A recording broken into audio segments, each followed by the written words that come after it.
Olá, boa noite a todos. Tudo bem com vocês?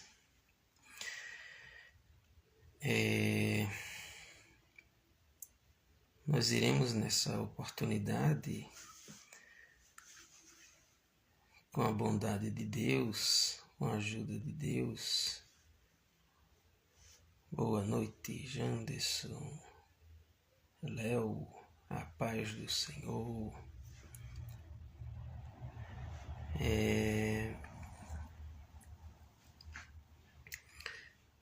Nós iremos com a ajuda de Deus nessa oportunidade. Boa noite, Janderson. Entrar numa interação com o livro de 1ª e 2ª Reis, dando continuidade. E antes de mais nada, nós vamos pedir a ajuda de Deus aqui para nos auxiliar, nos orientar. Pedir que a internet não venha oscilar. Geralmente ela dá uma oscilada, principalmente esse horário. Há uma oscilação com a internet aqui. Esse é o horário das 6 às 8 da noite. À noite ela fica ruim por causa da energia. Tem um problema de conexão. Bom, nós iremos pedir a ajuda de Deus e iremos fazer aquilo que é a nossa proposta. Uma síntese panorâmica geral do livro, para que você possa olhar os livros e ler alguma parte do texto e se situar. Então vai olhar lá a passagem de Naamã, você entendendo o ambiente onde ele está situado, você vai entender a mensagem e tirar aplicações para a sua vida, seja no seu trabalho, na vida diária, em casa, aquilo que nós possamos lidar com edificação. E nós temos essa proposta a partir do que as escrituras, de maneira de que o ensino dela pode fazer.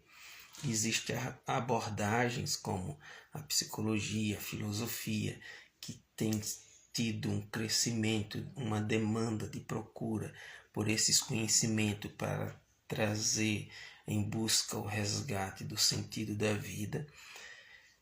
E nós procuramos lidar com o que as escrituras lidam. A teologia pode nos dar subsídio, nos dar uma direção para essa finalidade, essa orientação. É aquilo que entendemos como a sabedoria divina. Senhor Deus, te louvamos por Jesus, nosso Salvador, perdoador dos nossos pecados. Nos auxilie, Senhor. Nos orienta nessa noite, que seu nome venha a ser glorificado. Nos conduza e que esse conteúdo possa, de alguma forma, edificar quem ouve e quem poderá ouvir nessa oportunidade e uma oportunidade futura. É no nome de Jesus nós te pedimos e te agradecemos. Amém. Bom, alguns de vocês aqui não lembram,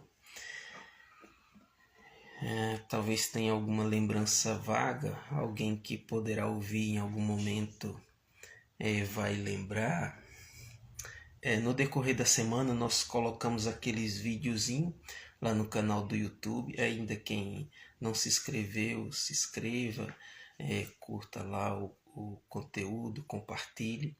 O algoritmo do YouTube, ele entende que você tem interesse pelo conteúdo e ele vai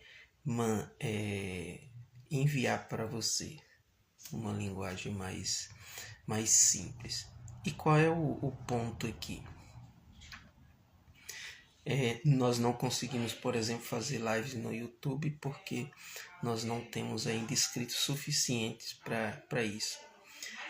E o nosso propósito aqui é dar essa direção, essa orientação para que nós possamos entender o conteúdo. Nós vamos ler um texto aqui de Reis. Nosso trabalho hoje será olhar de maneira geral nos livros de Reis. E nós fizemos lá, eu coloquei até em algumas postagens durante a semana. Eu coloquei um fundo musical por um punhado de dólares, que é um filme de Bang Bang. Tem lá a trilha sonora, que alguns até aderiram aquele fundo para fazer algumas músicas. E também coloquei e aqui eu me lembro quando criança ia para a predeira trabalhar, ajudava pai, e nós entrávamos quando chegava o período do almoço, 1h da tarde, caminho que estava indo para a predeira, e tinha alguém ouvindo o rádio, e aí era sintonizado na Ronda 950, um programa policial, e esse programa policial tinha aquela trilha sonora que eu vim descobrir recentemente de onde que ela tem sua origem nos filmes de Bang Bang. O ponto aqui é que quando nós lemos, eu vou ler aqui uma pequenina parte de um pedaço do livro de Reis, nós vamos encontrar um grito de violência. E é como se nós tivéssemos, e eu coloquei lá durante a semana, caso de polícia. Ronda 950, eu estou me referindo a esse programa que passava, não lembro agora se é na Rádio Bahia Nordeste, você que lembra aí, talvez possa, eu só lembro da música, e eu coloquei lá. E o ponto é mostrar, trazer essa lembrança que nós temos durante a história, fatos. Quem não lembra do Linha Direta, era até um programa para mim assustador, assistia às vezes à noite. Você Decide, outro programa, acho que o Tony Ramos apresentava. Há um outro Linha Direta, talvez o Marcelo Rezende apresentou, teve um outro jornalista que também apresentou, não me lembro dele, mas era muito assustador. E porque tinha vários casos de polícia. A ideia aqui é nós olharmos e o ambiente do livro dos reis é este. E nós temos aí um ambiente gritante. O ano que vem nós teremos eleições e nós já estamos vivendo em um ambiente caótico político. Esse ambiente de reis, aqui eu estou apenas fazendo descrições. Por favor, não tenho nenhum favoritismo por nenhum dos lados. Até porque a ideia é resgatar esse pensamento diferente. E como eu já disse algumas vezes, se vocês olharem o meu Facebook há 4 anos atrás, você vai ver a minha inclinação quase que idólatra para questões políticas. E à luz das escrituras nós entendemos que as escrituras ela dá luz e mostra que os reinos vêm, os reinos desaparecem, mas o Senhor prevalece. E isso é muito fantástico descobrir. Agora pensa no Gil Gomes aqui agora. Talvez vocês não lembrem, mas quem é um pouquinho mais idôneo vai lembrar das narrativas policiais do Gil Gomes. E a ideia daquele telejornal no fim da tarde, após ele apresentar um caso de maneira... Ele era um radialista, fazia programas de rádio e lidava com programas policiais. E ele apresentava naquela maneira, com a voz assombrosa, a narrativa daqueles acontecimentos. Então, imagine se Gil Gomes está narrando parte de um texto como dos livros de Reis.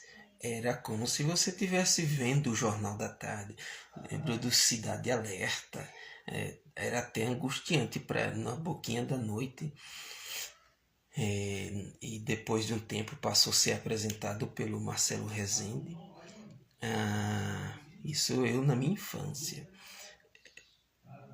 Eu perdi até o apetite de tanta coisa ruim que era, notícia ruim. O ponto aqui, vocês olha, qualquer um desses apresentadores, corta para mim, e aí eu não vou imitar a voz. Gil Gomes, aqui, agora. Você estaria dentro de um ambiente policial. Então Gil Gomes narrando. Então o rei Salomão jurou pelo Senhor, que Deus me castigue com todo rigor, se isso que Adonias falou não lhe custar a sua própria vida.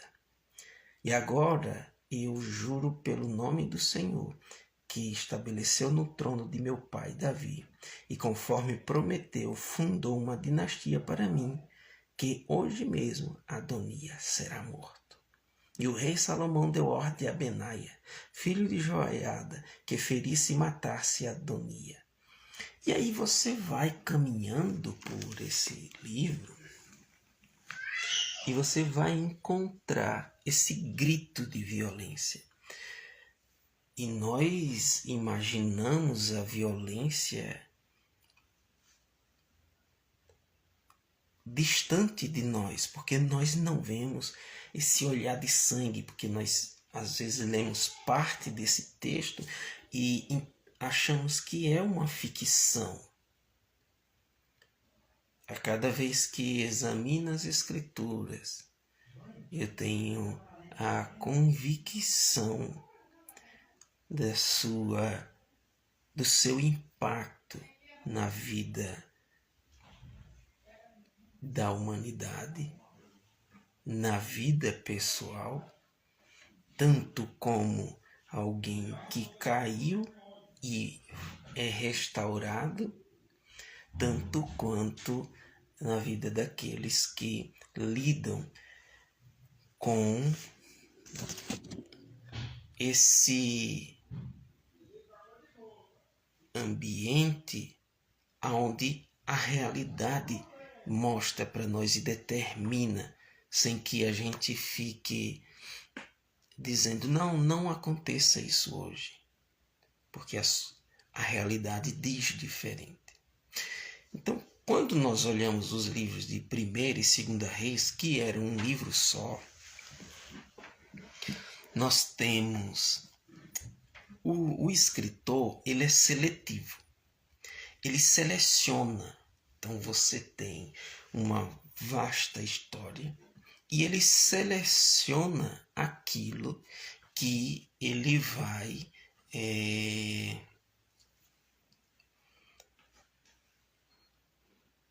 escrever. Isso é importante. Por que é importante? Até porque na hora de interpretar o texto e na hora de pensar em alguém que não acredita nas Escrituras, não acredita no Deus das Escrituras e se argumentam da inexistência de um Deus. Você vai lidar com aspectos geográficos, você vai lidar com aspectos que está envolvido o tempo, pessoas, localidades, pontos específicos aonde pode ser verificados, aonde pode ser vasculhado e não, isto aqui teve. Por exemplo, até o século XIX se acreditava que Davi era simplesmente histórias de que estavam nas páginas das Escrituras. Não havia nada fora dela. Estudiosos, arqueólogos que não estão vinculados a um sistema de religião, mas são pesquisadores que estão comprometidos com o teor científico da sua profissão, vasculhando, encontraram uma pedra, e ela tem um nome, eu esqueci agora, nas aulas de história a gente aprende, é a pedra de Mescla, está no Museu do Cairo. Encontraram, fora do ambiente de Israel, uma pedra escrita, uma menção ao rei Onri, que ele está dentro desse ambiente do livro de Reis, a menção a Israel fora desse ambiente, e encontraram também a menção a Davi. A arqueologia lida com esses aspectos. Para você que de alguma forma possa buscar alguma informação, tem uma Bíblia de estudo como essa, arqueológica, ela vai auxiliar em bastante informação a esse respeito. O que nós olhamos quando o escritor de Reis vai registrá-lo, ele tem uma finalidade, então ele é seletivo, e o que está lá registrado nesse ambiente de séculos, ele está registrado com uma finalidade teológica, ele tem um propósito. Então, o autor, ele seleciona e dá ênfase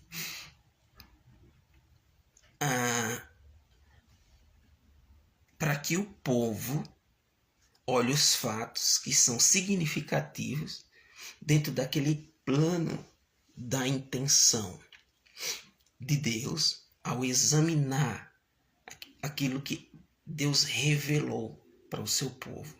Então, no livro, Deus é apresentado como Senhor da história.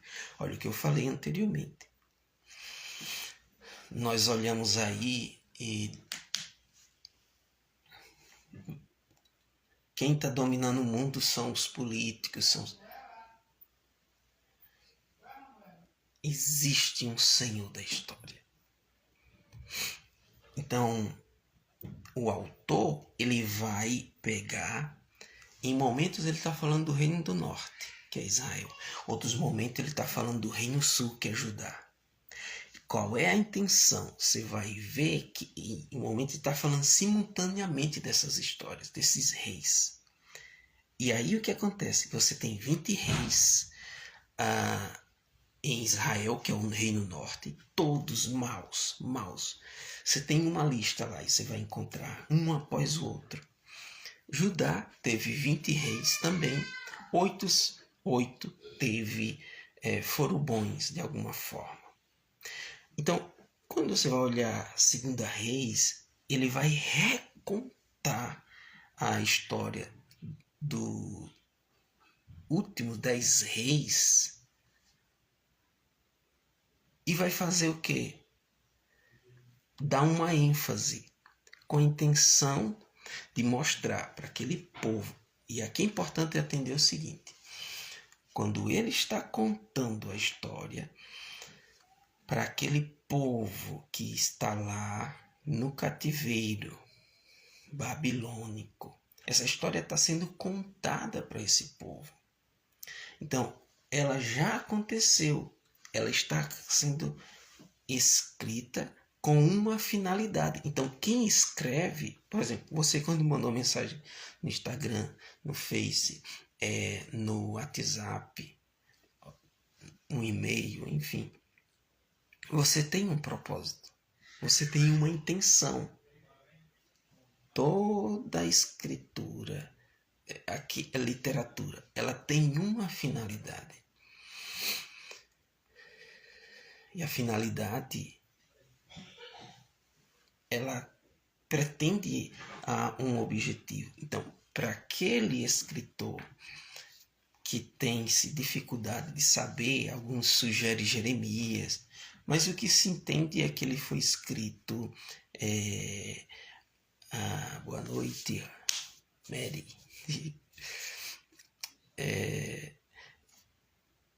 Aquele escrito, ele tem uma intenção de alcançar o quê? Alcançar um povo que precisa saber a sua história, o que foi que aconteceu com ele, por que eles chegaram no cativeiro. E a ideia de Primeiro e Segundo Reis, que é um só livro, é essa. Mostrar para eles o que foi que eles fizeram para chegar. Então, quando nós olhamos o foco no primeiro livro, ele vai focar o reinado de Salomão.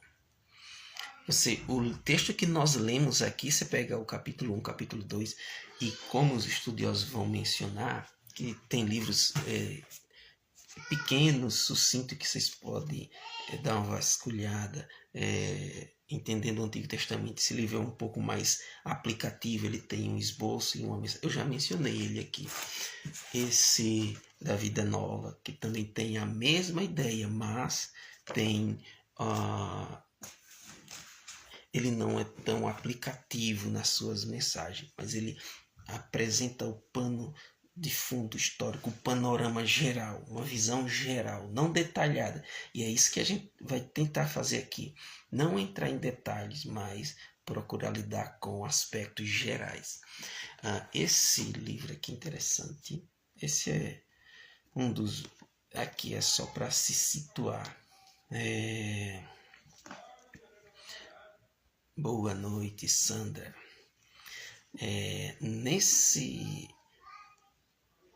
Nós temos a introdução ao Antigo Testamento e ele trabalha com... Esse aqui já é um pouquinho mais... ele não é tão resumido assim, já é um pouquinho mais. Mas o ponto é que esses livros ele mostra estruturas para que nós se situemos dentro do pano de fundo do conteúdo do Antigo Testamento. Porque nós temos uma distância de tempo do período em que foi escrito. E para isso isso é importante para que nós possamos resgatar o sentido pretendido pelo escritor do livro. Então, quando nós olhamos no texto que nós lemos aqui de Reis, nós vemos uma briga, guerra, mata. Então parecia o Gil Gomes narrando, ou o Marcelo Rezende, corta para mim. Ele está mostrando sangue após sangue, mortes, assassinato, toma trono, mata irmão, mata netos. Tem a história de Atalia, que ela matou até os próprios netos, para que não tomasse, para que ela se mantivesse no trono. É uma loucura. Então, foi proposital aquele pano de fundo, o Honda 950, caso de polícia. Então você tem Salomão, que ele começa inicialmente, ele poderia escolher outra coisa, mas pede sabedoria a Deus, e inicialmente ele está ali. Então você vai ver o crescimento do reino, a cidade vai se expandir, cidade de Jerusalém. Só que o que é que vai acontecendo? Existe um aspecto irônico no livro. Você pega o texto, o homem mais sábio, ele vai se envolver com várias mulheres. E boa noite, Fernanda. E nesse caso, o que é que nós vamos encontrar? Nós iremos encontrar sendo estabelecido relações internacionais. Salomão com nações estrangeiras. E nesse sentido você vai encontrar comércio. E ele vai crescer, ele faz amizade com os fenícios. E nós alcançamos o quê? Um momento momento de crescimento naquele conteúdo, naquele reino de Salomão. Salomão vai construir o templo que seu pai não pôde construir, que o próprio Deus disse: você não vai construir, você é um homem de guerra, tem sangue nas mãos. Então ele não construiu. O templo vai ser construído, o templo é pequeno, ele tem as semelhanças, as medidas do tabernáculo, aquele que ora estava aqui, ora estava ali, era móvel, mas agora você tem um templo fixo. E aqui tem um ponto importante, porque esse templo agora ele vai estabelecer o culto, vai estabelecer um culto central. E nesse sentido, o que é que nós temos? Nós temos um culto centralizado. Isso aqui é importante porque Davi unificou as tribos. Quando nós viemos e já mencionamos o livro de Juízes, nós temos aquele mundo caótico e o ambiente de Juízes prepara para nós vermos o livro de Reis. Então, de Samuel. Esse livro de Samuel ele é a transição, onde ele mostra um momento pacífico. E Salomão pega esse reino pacífico. E o que é que nós vamos encontrar? Agora tem uma mensagem de Deus ali. E isso é importante, essa mensagem para aquele povo. E é dentro dessas luzes, dentro desses spoilers, vamos dizer assim, que nós damos aqui, que nós podemos fazer aplicações para nossas vidas. Então, Israel deveria ser um testemunho para aquelas nações. Israel era um reino de sacerdote que estava fundamentado aonde? Na Torá. Nos 5 primeiros livros da Bíblia, onde tínhamos a lei mosaica, onde eles tinham uma relação com Deus de obrigação. Deus tinha uma obrigação com eles e eles tinham uma obrigação com Deus. E esse rompimento era o suficiente para vir juízo sobre quem rompesse o pacto, a aliança, o acordo. São termos, ideias para entender isso. E aí veja, Israel é chamado para ser essa nação de sacerdotes. Nessa nação de sacerdotes, eles dariam testemunho às nações. O templo é esse lugar central de culto. Os povos em volta de Israel, eles adoravam em vários lugares, vários outros deuses. Mas aí nós temos, nesse momento, um lugar onde os povos viriam e disse: aqui é o testemunho, aqui está a aliança. E essa aliança, essa lei, ela tem sabedoria, e essa sabedoria atrai, que é aquela vinculada a Deuteronômio. Isso está dentro. Esse livro aqui, ele vai... Esse é um dos vários que vai desenvolver essa ideia de que o livro dos Reis ele está ali em volta da aliança de Deuteronômio. Então, eles deveriam dar testemunho às nações. Mas olha o que acontece. Tem uma ironia. O homem mais sábio, ele vai ter ações tolas. Por quê? Porque agora ele deixa o temor. E o temor é esse que ele fala lá no livro de Provérbios. O temor, que é o princípio da sabedoria, ele vai deixar de lado e vai agir como um tolo. Então, as relações internacionais, ele vai romper. E aquilo que é a própria aliança em Deuteronômio, ele vai romper. Ele vai ter muitos cavalos, muitas mulheres, relações com os estrangeiros. A ideia das relações com muitas mulheres não era que ele era um mestre Jiraiya da vida, não é que ele era um mestre Kami da vida. Mestre Kami, mestre Jiraiya, esses que estão por dentro de Naruto aí, ou Dragon Ball Z, vocês sabem a ideia. É o mulherengo. Não é que ele era um homem sedento por mulheres, sexos. Não é isso. É porque ele precisava de casar com outras mulheres para manter relações comerciais. Mas qual é o problema? junto com essas relações vinham os seus cultos, os seus deuses. Aí uma esposa pedia, olha, constrói aqui um altar para o meu Deus. E assim ia. E aquilo que a lei já dizia veio corromper esse coração. Então o coração dele se afasta de Deus e ele vai ser idólatra. Então nós vamos encontrar ele entre 1970 970 a.C. a 931, que na realidade é inverso. Então a ideia é, você tem 3.000 antes de Cristo nascer. Então estamos aqui 3.000. Até chegar Cristo, você está reduzindo. Então, de 3.000 já passou 900, mais próximo de Cristo. A ideia é basicamente isso. Então, na cronologia, coloca-se 970 a 931. Ou seja, que na realidade é de 931 a 970.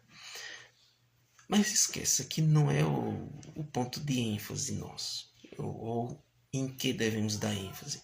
O ponto é que esse afastamento que Salomão tem de Deus vai ter um resultado. E o resultado é, aqui é um ponto importante. Porque geralmente quando nós ouvimos pregações, quando nós ouvimos falar sobre Salomão, nós não falamos da sua ambiguidade. Nós não falamos dos seus lados obscuros. Então todo mundo fala, tem livros sobre a riqueza de Salomão, sobre a sabedoria de Salomão. Mas existe um lado obscuro de Salomão. Então, e na realidade o texto não quer dar ênfase ao sucesso de Salomão, as carruagens, quantidade de cavalo, que seria como se, por exemplo, Salomão tivesse uma concessionária de motos, de carros. O texto quer mostrar exatamente a ironia, o contrário, quer mostrar a loucura de Salomão, que ele está sendo ao inverso daquilo que o texto mostra. Então Salomão tem muitas mulheres, mas ele está sendo alguém louco. A legislação já diria que as muitas mulheres corromperia. Nesse sentido, o que é que Noélio, o que está fazendo aí, Noélio? Noélio é meu passa de trabalho.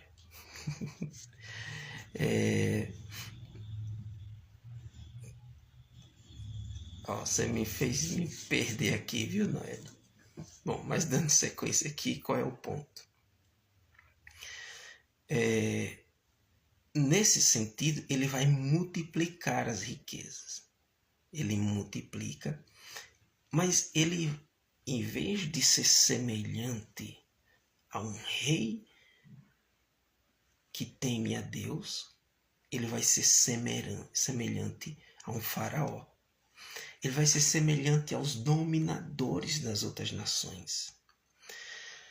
Ele vai multiplicar a riqueza. A casa dele é muito maior do que o próprio templo. Ele vai cobrar impostos. Os impostos são pesados. Impostos que vai trazer dor às pessoas no bolso. Se vocês acham alguma coisa semelhante com nossos dias, talvez seja mera coincidência ou não. O ponto aqui é mostrar que a literatura nos dá um caminho de quietude, pacificar o nosso coração no sentido de, nada novo debaixo do sol, e é o próprio Salomão que diz. Então, nesse sentido, ele vai aumentar os impostos. Ele vai ter algo que a gente não olha se simplesmente lê a Bíblia de maneira rápida. Ele vai ter trabalhadores que vão ser forçados a trabalhar para ele, que os estudiosos chamam de corvéia. Corvéia é um termo para mão de obra forçada, escravos. É claro que aqui nós temos que tomar cuidado para nós não sermos... porque esse é sempre o extremo. Ou o cara é um capitalista que vai dar ênfase à riqueza de Salomão, à quantidade de... Claro, eu estou usando o termo capitalista aqui e não é para dar ênfase nesse sentido da ideologia por trás. Não, é uma descrição de uma realidade. E aí ele vai lá e você tem que ter casa, quantos carros. E eu achei que essas coisas tinham dado ênfase, porque a televisão quebrou, já tem um tempão sem assistir nada esses dias, tendo a oportunidade de estar na casa de um colega, de um cidadão, e ele me prestou a televisão dele e eu fui ver algumas notícias e nós temos as mesmas situações. Cobranças de ofertas, de artefatos para trazer a bênção e aquela coisa toda. O ponto é mostrar que se nós formos olhar pelo outro lado, pelo ambiente mais socialista, o que nós iríamos olhar? Nós vamos olhar agora a opressão da minoria, da classe trabalhadora, ou seja, se nós não tivermos um olhar adequado para o que o texto tem intenção de dizer, ou nós vamos ser tendenciosos a ser um capitalista, ou nós vamos ser tendenciosos simplesmente a uma versão socialista das escrituras. E ela tem um ponto, ela tem uma finalidade, ela tem um sentido, e nós precisamos resgatar o sentido existente para após nós fazermos essa ponte, como dizia o professor Marcos Almeida, trazermos aplicações para a nossa vida. Veja, o Salomão vai perder o reinado, porque ele se perdeu. Então você tem em algum momento uma briga entre um militar dele, e ele vai fugir para o Egito, que é o Jeroboão. Após a sua morte, ele volta. E ali o que acontece? Há uma rebelião, porque o filho de Salomão, Reboão, ele vai aumentar os impostos. Há um grupo de conselheiros mais antigos, os mais novos, e aí o que acontece?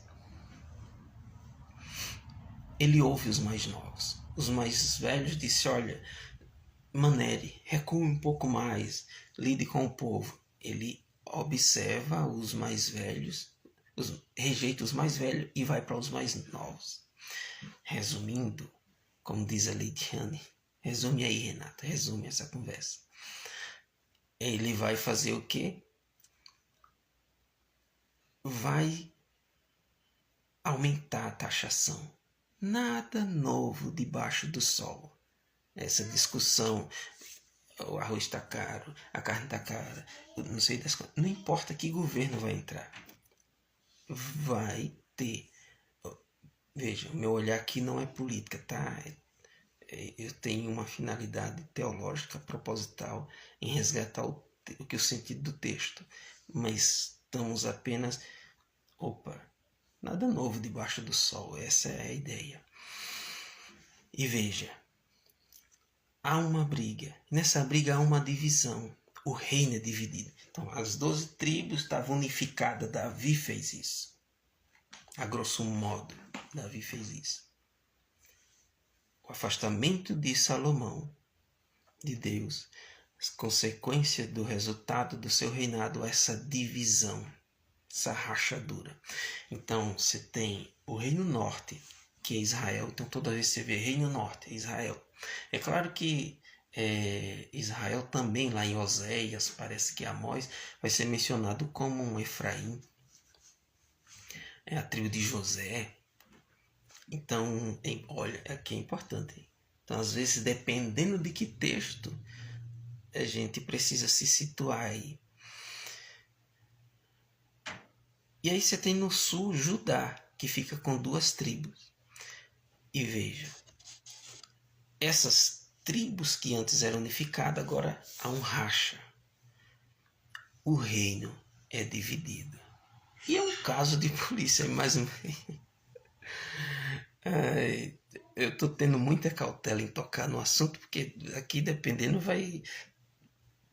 do aspecto do que se vai tratar, vai tocar em qualquer assunto que está vinculado à política nos dias atuais. Tudo que está acontecendo hoje, prende, não prende, tira ou não tira. Só que existe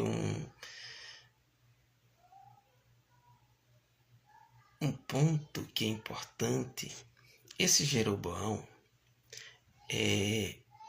ele lembra, Davi, ele vai unificar as tribos. Com Salomão, existe um lugar específico. Lembra que Davi comprou, depois do seu pecado lá do censo, ele queria ter poder. Nós falamos isso lá no final de Samuel. Queria ver o quanto ele era poderoso. E aí o que nós vamos encontrar? Salomão, ou Davi, faz um censo. Deus castiga ele. Porque existe uma finalidade do castigo, porque há um rompimento com essa relação com Deus. Davi faz isso. Então existe um segundo pecado grave de Davi, que é esse censo. Aí o que nós iremos encontrar? Depois Davi compra, e esse lugar que ele comprou vai ser construído o templo que Salomão vai construir. Então todo mundo vinha de todos os lugares para um único lugar para adorar. Então lembra que a gente falou anteriormente que o espaço onde estrategicamente Davi fez isso, o espaço onde Davi colocou era central. Então, quem estava no norte vinha para esse centro. Quem estava no sul teria que passar por esse centro. Ele foi específico. E aí, com essa divisão do reino, e Jeroboão sabia, gente, olha que doideira. Nada novo debaixo do céu. Jeroboão sabia que o povo ia sair de Dan, que era a parte que ficou no domínio de Jeroboão, ia sair de Betel e ia para Jerusalém para adorar. Aí ele tem uma ideia. E aqui vai ser conhecido o pecado de Jeroboão. Isso aqui é importante para entender o livro do Reis. Por quê? Porque todas as vezes que você, desses 20 reis maus que tivemos, e nós falamos isso anteriormente também, e esse rei andou conforme o seu pai, Jeroboão, nos caminhos de Jeroboão, seu pai. Os caminhos de Jeroboão eram o seguinte: qual era o pecado de Jeroboão? Existia uma maneira de adorar a Deus, só que ele constrói uma maneira de adorar a Deus do jeito dele, da cabeça dele. Existia uma maneira, sim, de mistura de culto, as crenças cananitas. Então ele faz bezerros e o povo vai adorar esses bezerros. A ideia é misturar o culto com o ambiente político. Então o povo ia para aquele ambiente, e para ele não perder, porque ele sabe que esse vínculo religioso e político não está desassociado. Então ele constrói um ambiente onde as pessoas sejam favoráveis. Então adore a Deus do jeito dele, de Jeroboão, rejeite o jeito de Deus. E essa adoração esteja vinculada a esse vínculo político, a esse partido político. É um anacronismo que eu estou fazendo aqui agora, mas estou consciente disso. Então, anacronismo é a ideia da palavra partida. Como muitas palavras são anacrônicas. Mas o ponto aqui é dizer, a esse vínculo, essa união religiosa. Então, o que ele faz? Descentraliza o culto, que era em Jerusalém. Agora você tem um altar em Betel, você tem um altar em Dan. E o povo vira. E os cultos são diversos. E aí nós temos essa mistura de crenças e altares idólatras. E qual é a intenção? Para que o povo não vá a Jerusalém. Essa é a intenção dele. Então as pessoas acabam usando esse ambiente do culto e misturando com esse ambiente de questões políticas no sentido partidário. E nós temos uma guerra. E vira caso de polícia. Nada novo debaixo do céu. Nada do que nós vemos ou ouvimos nos jornais é novo. Nada novo debaixo do céu. Roboão, como já falamos, quer aumentar e aumenta o imposto. E isso vai ser o desencadear para quê? Para que o reino se divida. E o reino se divide. Então, o livro do Reis, o restante dele, vai contar como acontece o início dessa monarquia. Ele está contando para aquele povo que está no exílio. É isso que todos nós precisamos entender. Ou seja, quem está escrevendo o livro de Reis, 1º e 2º Reis, que era um livro só, ele está dizendo assim, olha, a monarquia iniciou desse jeito. E é claro que ele selecionou, como nós falamos aí no início, ele selecionou as histórias. E após ele diz o quê? Olha, foi isso aqui que levou o quê? Os homens a caírem. Nós pararmos aonde? No exílio. Então, ele tem. Então, Reino Norte, acontece essa loucura, essa apostasia, esse abandono de Deus. Surge Onrim, que é um rei que se encontra ali em poucos versículos, mas ele tem uma história longa. Mas olha como o escritor, ele é tão seletivo. Ele seleciona em poucos versículos, você tem uma história do rei Onrim, que é o pai de Acabe. Só que ele tem um longo, ele é muito famoso fora de Israel. E teve um impacto nas nações por fora. Então, e ele vai trabalhar o culto a Baal. Então, o nosso ponto aqui é mostrar que dentro de tudo isso, e aí no final desses livros vai começar a aparecer aqueles que nós chamamos, que os estudiosos chamam de os profetas não literários, aqueles que não escreveram. Só lembrando que nós já falamos sobre que dos livros de Josué a Reis são os profetas anteriores. Nós vamos falar isso lá mais na frente. Que nós vamos recapitular algumas coisas. O ponto aqui é que esse Elias é um homem extremamente usado por Deus, confronta os profetas de Baal, há uma guerra ali. Só que ele é frágil, ele luta. Depois o homem que derrotou 850 profetas foge, mostrando a sua fragilidade diante de uma mulher. Ele vai ser o preparador de Eliseu. Mas olha só, essa história dos reis, ela vem mostrando o surgimento desses profetas em Israel. Então, Reis, ele tem essa ligação. Então, 2ª Reis é essa continuação.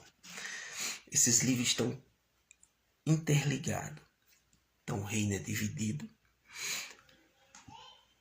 Elias, findando o seu ministério, preparando Eliseu para ser o seu sucessor. E qual é a ideia das escrituras aqui? Ela tem uma finalidade. Qual é a mensagem? Veja, apostasia. Se tem um ambiente de apostasia, há esse afastamento do Deus único e verdadeiro. E pode-se fazer a pergunta: onde é que Deus está nessa história? O que se pode fazer diante de tudo isso?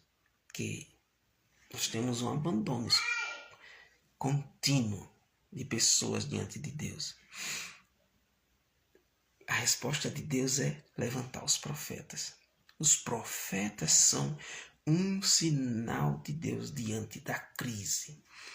E outra, nós temos um equívoco de achar que todos os dias era um milagre, todos os dias era um mover de Deus, algo sobrenatural. No milagre de Naamã não há nenhum mover sobrenatural. É por isso que Naamã fica aborrecido. Porque ele está achando que vai acontecer algo. É claro que na sequência você vai ver carros de fogo, naquele contexto ali de Geazi e tal. Mas olha, no caso de Naamã, você tem o cidadão, ele ia dizer, nem se levanta, ele nem vai falar com o homem, o Naamã, ele manda alguém, o cara fica aborrecido, se lave aí, ficou aborrecido porque o outro não foi receber. Qual é a questão aqui? Deus levanta esses profetas, existe uma lógica por trás.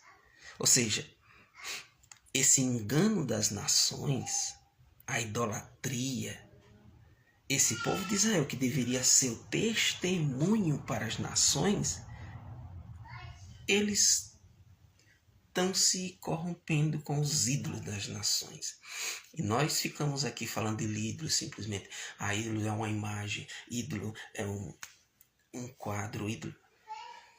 O conceito, por exemplo, de ídolo no Novo Testamento, ou ídolo no Novo Testamento, ele está mais para um conceito. Então, por exemplo, não ajunteis tesouro. Você não tem lá uma imagem, você tem um conceito. Aquele que se apega a si mesmo. Você está dando uma imagem de conceito, não um artefato físico. Então ele está muito mais além do que a gente pensa. Agora veja. A pergunta é, diante de todo esse caos, apostasia, assassinato, é assim que as pessoas se ligam no telejornal e é um assassinato após o outro, um assassinato após o outro, uma notícia, só tem notícia ruim.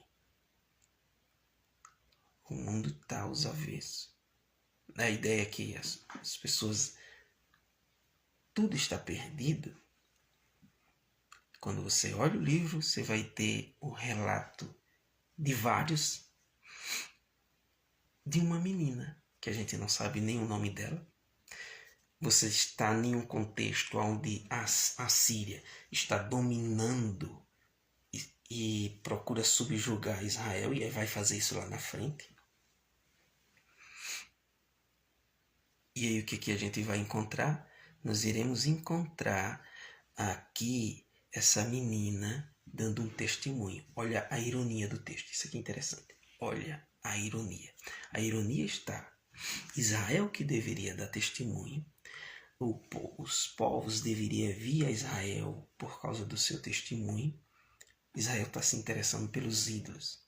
Agora, o testemunho de uma menina, que ninguém sabe o nome, que é uma escrava, uma prisioneira de guerra, está lá na casa desse general e ouve falar da lepra de Naamã e diz: olha, tem um homem em Israel, em Samaria, vai lá ter com ele.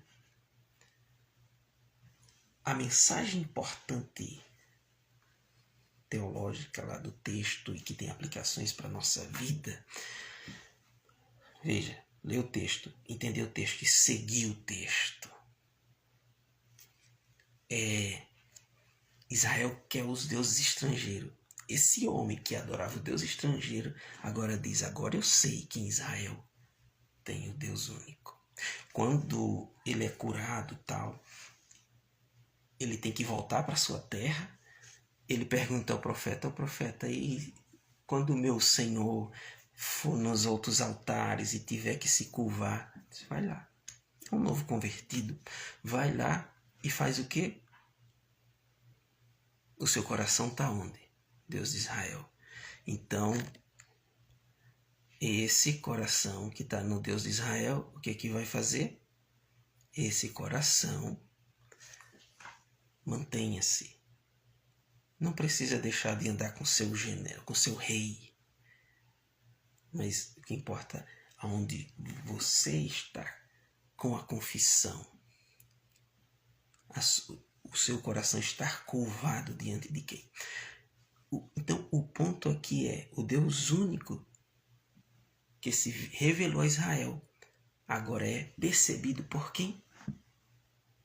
Por um general de outro povo, um estrangeiro. Essa é a ironia do texto. O povo de Israel está deixando Deus, é um caos, uma desordem.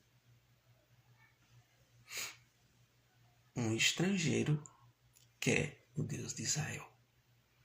Enquanto a gente vê aí, olha as pessoas dizendo, o mundo, o Beltrano está ficando ateu, o continente tal está ficando longe de Deus. E você vai ver em outros lugares pessoas que não tinham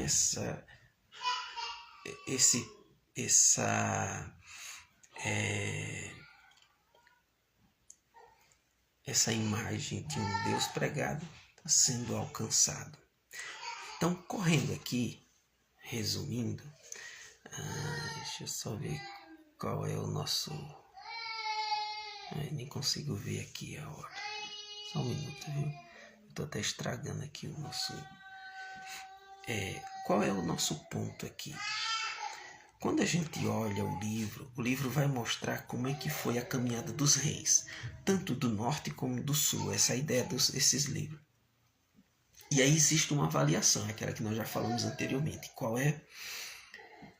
E esse rei andou nos caminhos de Jeroboão, seu pai. Essa é a avaliação do texto. Então, quando você lê o texto, ele quer mencionar isso. E esse andou nos caminhos de Davi, seu pai. O texto está querendo dizer que esse rei foi aprovado por Deus. Andou nos caminhos de Davi, foi aprovado. Andou nos caminhos de Jeroboão, não foi aprovado. Nós olhando isso, nós podemos tirar lições para a nossa vida. Então, é uma avaliação de Deus para quê? Para mostrar qual é a intenção, a vontade de Deus. E tem um resultado histórico quanto a isso. Então, o Reino Norte, que no 8º século, da época de Jeroboão II, nós temos nesse ambiente do 8º século, esse Reino Norte, vai surgir esses profetas que não são escritores. E aí, o Reino do Sul, que é Judá, nós temos reis bons, que vai manter a linhagem de Davi, naquilo que se chama de dinastia. Então você tem os reis Uzias, outros reis que tiveram inclinação à vontade de Deus. E aí, o Reino do Norte ele vai terminar no fim do século VIII, bem no fim. O Reino Sul vai se aproximar até o 8º século. A gente vai ver isso na próxima semana, de maneira recapitulando o porquê de Crônicas. O livro de Crônicas é importante, interessante. E veja, o que o texto bíblico quer mostrar para nós? Qual é a sua mensagem? E aí ele vai dar ênfase a esse reino norte, que é o reino de Israel. Esse reino fica aí uns 200 anos. Entra em apostasia, como é visível ao ler o texto. Então, no fim do reino de Jeroboão II, ele vai perdendo força. E quem entra no cenário mundial, isso aqui é interessante, eu amo isso. Lembra que nós falamos inicialmente, ao examinar as escrituras você vai encontrar pontos geográficos, localidades, pessoas, nomes de pessoas, lugares. Você pode ir lá vasculhar, não, isso aqui existiu. Deixa eu tomar minha água aqui que eu deixei de reserva.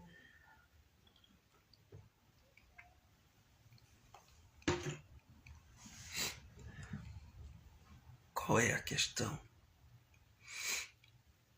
Os poderes mundiais, tínhamos o Egito, agora se tem no cenário mundial a Síria. Você tem Síria e a Síria. E a Síria, ela vem crescendo e aparece. E ela invade o Reino do Norte. E aí em 722 a.C., dá fim ao Reino de Israel. essa capital de Israel que era Samaria, fundada por Onri, que é o pai de Acabe.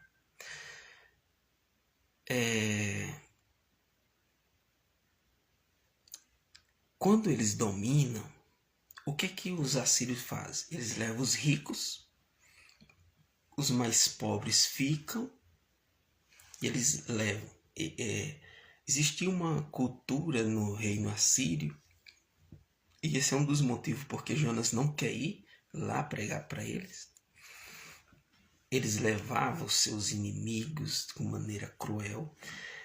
Eles tiravam os povos do lugar de origem, levavam para um outro lugar, de uma outra cultura, uma outra língua, e eles traziam outros povos para aquele lugar, para que se perdesse contato e eles fossem dominados. E aí o que é que nós temos? Nessa mistura de povos vai nascer o quê? Aquilo que a gente encontra no Novo Testamento, lá em João 4. Os samaritanos. A gente encontra no Novo Testamento. E João 4 é só uma referência. Samaria, os samaritanos nascem dessa mistura e dessa dominação dos assírios com o povo de Israel, e aí a mistura de casamentos. No reino sul, que é Judá, o que é que nós vamos ter? A segunda Reis, ele vai dar atenção a reis, por exemplo, como Ezequias, como Josias, no sentido de que eles são piedosos. E por que eles são piedosos? Porque eles mantêm a sua aliança com Deus. Eles mantêm essa aliança com aquilo que está no Pentateuco, essa aliança com Davi, e eles se mantêm, elas estão ali. Qual é a aliança? Depende do contexto, depende do momento. A aliança que está sendo citada é a mosaica, é a davídica, depende do contexto. Essas alianças elas vão lidar no Antigo Testamento. No Novo Testamento você vai encontrar a citação da referência de Jeremias, de uma nova aliança. O ponto aqui é mostrar o seguinte: nessa época de Ezequias, Jerusalém vai crescer. Jerusalém vai ter um crescimento interessante. Mas olha só, Ezequias, ele mantém aliança com Deus e ele poderia ter se aliançado para sobreviver nesse mundo de guerra, de conflitos.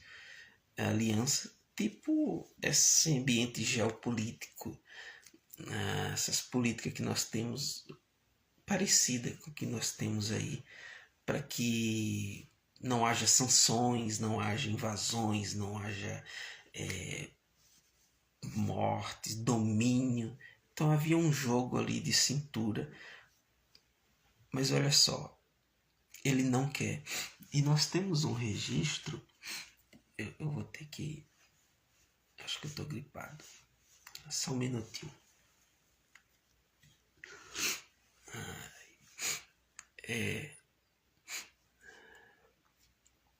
Nós temos uma aliança que era mantida. E ele não se mantém, ele mantém relação. Então você pega texto que vai aparecer em Crônicas, em Isaías. O Salmo até 46 tem essa ligação. Então quando você pega texto do Salmo 46, quebra o arco, corta a lança, queima os carros de fogo. É aquela fidelidade que Ezequias teve diante de Deus para que ele não tivesse... não fosse subjugado. Então nós temos a fé desse homem dentro do ambiente onde todo mundo está abandonando a Deus. Resumindo, nós vamos ter Judá, que vai permanecer até 649 a.C. Josias, que vai ser um bom rei.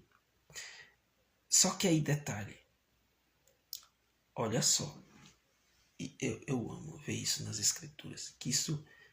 Lembra quando teve as últimas eleições aí, o desconforto, a tristeza, o desprazer das pessoas, ambientes, questões psicológicas aconteceu, e é previsível acontecer com as pessoas quando Beltrano perdeu, Beltrano ganhou e houve aquela...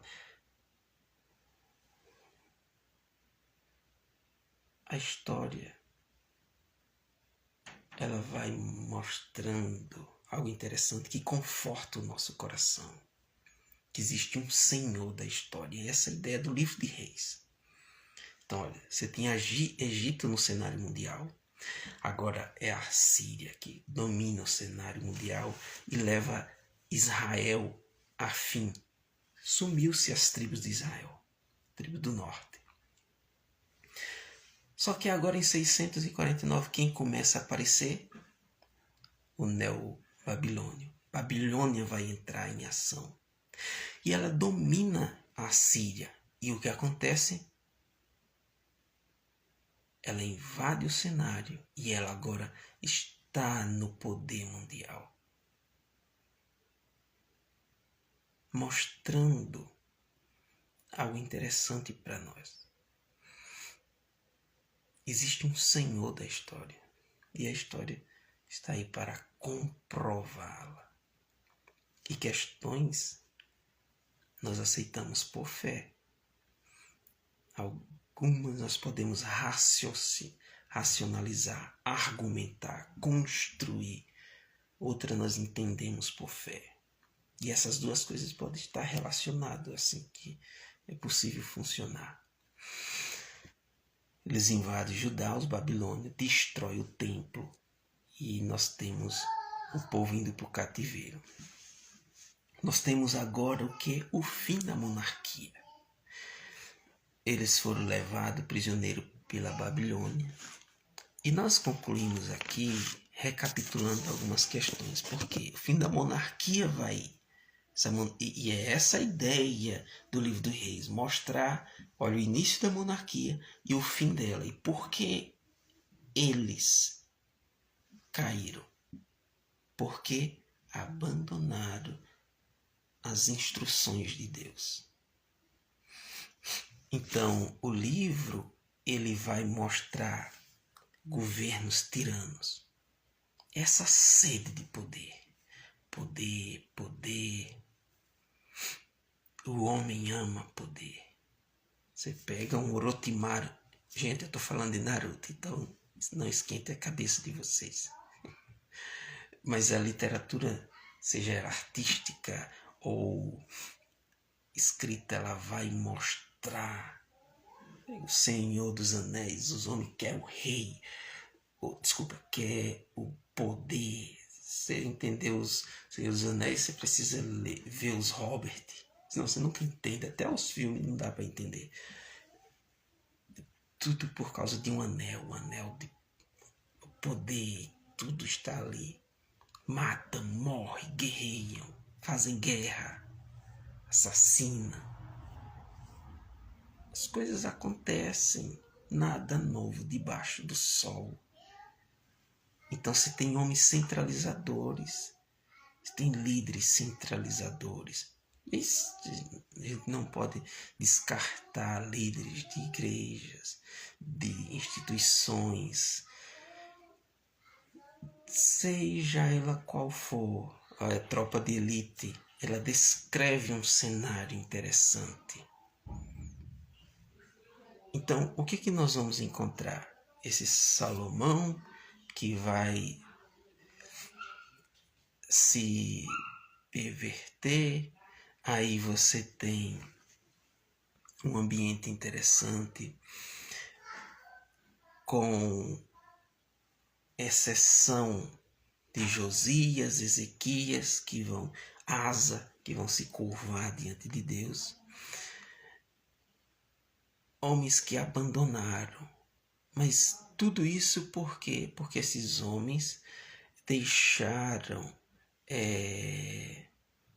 aquilo que Deuteronômio já dizia. Então, o rei não pode ter muitos cavalos, o rei não pode ter muitas mulheres. Orientações. Esse rei não quer viver, ele quer viver conforme as outras nações. Aquilo que Samuel já indicava. E aí o que acontece? Esses reis que são totalmente contrários à instrução, e o livro de Reis quer mostrar exatamente isso. O povo vai para o exílio porque eles transgrediram aquilo que estava lá em Deuteronômio. Então o narrador do livro de Reis, e aí eu e você, quando olhar ali uma página, opa, o que é que está aqui? Existe um ambiente, um pano de fundo. Ele não olha somente para o passado, agora ele também quer mostrar o futuro. Então nós estamos no exílio e agora o que fazemos? Opa, arrependimento. Nós fazemos maluquice na vida, mancadas na vida. E aqui eu estou até usando um eufemismo para não falar dos nossos pecados grotescos. Pecados que afetam várias pessoas. Nós cometemos. Eu estou incluso. A questão é o quanto nós identificamos. E aí existe uma linguagem aqui tanto filosófica, teológica, psicológica. Por exemplo, você pega a linguagem do Naruto, você tem um Shukaku, um demônio dentro do Naruto, e a questão é, esse demônio é incontrolável, ele destrói pessoas, ele afeta e até quem está próximo. E ele não tem como sair dali. A questão é, eu identifiquei que eu tenho isso aqui. Agora, o que é que eu faço a partir daqui? Então nós temos. E a partir daí, eu identificando, e aqui é uma linguagem da psicologia, como é que eu vou agir com aquilo que eu não posso tirar. Então, eu posso ter um problema de personalidade, e é algo que está ali dentro de mim, e eu não consigo tirá-la. Não importa, por exemplo, a questão de temperamento. Não importa quanto tempo de conversão, ele vai estar ali enraizado. A questão é como eu lido com ele. Para aquele povo, opa, eu vim daqui. Foi esse pecado que me levou a eu estar aqui. A questão é o que é que eu faço de agora para frente. E o que é que o autor sugere? Arrependimento. Então eu olho para o passado, vejo aqui o meu presente. Arrependimento. Porque como é que eu vou lidar com o futuro? Então como é que pessoas como eu, que fez mancadas na vida, que pode tirar o sono, como é que você vai lidar? Você não pode voltar atrás. Pode desfazer as mancadas que já foi feita. Então, opa, meu passado, meu presente, arrependimento, choro. Como é que eu vou lidar com o futuro? E o livro de Reis nos lida. Veja, isso são aspectos que é desenvolvido na filosofia, na psicologia. E a gente encontra na teologia. Então não posso pegar e encontrar na redenção, criar a filosofia como uma redenção, como um redentor. A psicologia, a educação. Mas o que elas podem me dar subsídio para esse sentido da vida? Então o autor de Reis está mostrando, olha, olhou o seu passado, vocês estão aqui hoje por causa daquilo do passado. Olha o presente, choro.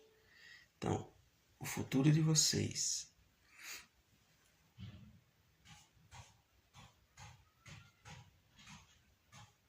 Essa restauração. Por quê? Porque o livro dos Reis aponta também a misericórdia de Deus. Um Deus amoroso. Isso é interessante porque aqui séculos e séculos, e o juízo só veio vir séculos depois. Um Deus que pacientemente esperava o arrependimento do povo e não veio. Mas esse Deus que está dizendo, veio o juízo, mas tem a restauração. Ele mostra todos os reis. Ele adiou esse juízo. Muitas falhas foram cometidas para que esse juízo viesse a acontecer. E a gente pode lidar isso com nossos filhos. Quanto tempo a gente tem que recuar, tal, paciência. Mas a misericórdia é constante e esse livro ele quer mostrar isso. Então a gente poderia lidar com essa questão. Olha só, nós queremos sempre arrumar um culpado para os nossos problemas. Então, a culpa disso aqui é do governo, a culpa é se esse partido aqui, a culpa é se esse governo aqui, a culpa é por causa da educação, a culpa é por causa... Nós estamos sempre arrumando culpado para os nossos problemas e não nos responsabilizemos, ou não estamos nos responsabilizando pelos nossos problemas. Mas olha só, o livro de Reis está dizendo, vocês chegaram onde chegaram por quê? Porque rejeitaram a vontade de Deus. Mas esse Deus misericordioso está lhe dando graciosamente a chance de, olha, veja o passado, veja o presente. A misericórdia restaura vocês. E é isso que a gente vai ver para frente, no livro de 1ª e 2ª Crônicas. Que Deus em Cristo continue abençoando vocês. Obrigado a todos vocês que entraram aqui. A ideia é exatamente essa, dar um subsídio para que você possa olhar toda e qualquer parte das Escrituras e poder olhar e poder trazer aplicações para a sua vida, seja de ordem psicológica, filosófica, onde vai trazer. E isso não estão desvinculados, não são compartimentos, são e não são ao mesmo tempo. A questão é, como é que a Escritura pode, a sabedoria divina, dar uma direção para nossas vidas. Muito obrigado, Senhor.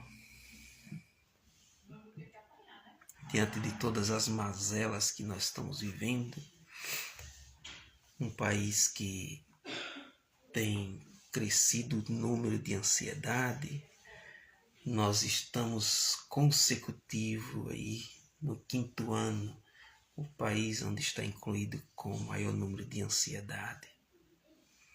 Como é que a tua palavra pode nos confortar, nos consolar? Nos auxilia, Senhor, nos auxilia. Nos ajuda a nos curvar diante da sua palavra, ler o texto, entender o texto e seguir aquilo que nós dizemos acreditar. Nos ajuda, por amor a Jesus. Amém. Fiquem todos com Deus, tenham uma ótima noite. Obrigado por aqueles que passaram por aqui. Se inscrevem no canal do YouTube. Compartilhe, examine o conteúdo, se considerar relevante. Deixe o seu joia ou não joia. Avalie o conteúdo e veja se encontra verdade naquilo que está sendo dito. Deus abençoe.